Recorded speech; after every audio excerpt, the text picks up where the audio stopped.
kubereka rero ikibanza. Uyu ni umuhanda ujya kuri iki kibanza. Uyu mureba ni ikibanza ariko kiri mu buhinzi. Ni ikibanza gifite ubuso bwa 419. Ushaka kukigura rero kuri miliyoni zawe 9 nakiguha. Iki kibanza kirahera kuri iyi miyenzi.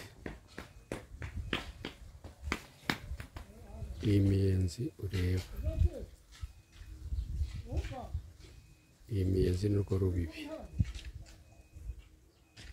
ugakomeza gutya iyo miyenzi mureba.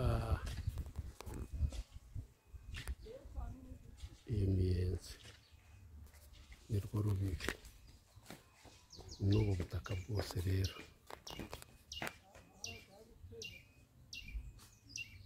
Kugera hariya hepfo aha hose ureba gafite ubuso bwa 419. Miliyoni zawe 9. Iki kibanza cyose ndakiguha. Ubonye ko kigera umuhanda ukigeraho n'ubuso bwacyo ni ubwo ngubwo. Wowe ufite gahunda rero nterefona wibikira ubutaka.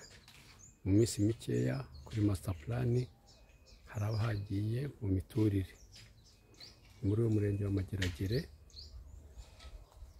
akarere ka Nyarugenge, umujyi wa Kigali. Wowe ufite gahunda rero telefona kuri 078240 339.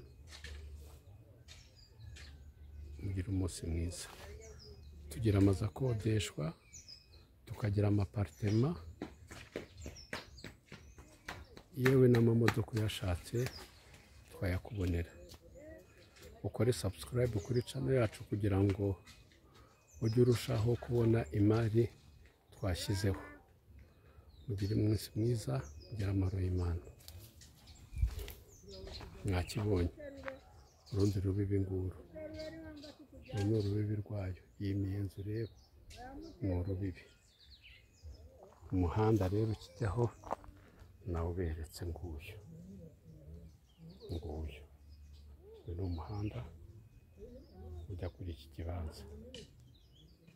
Gira umunsi mwiza.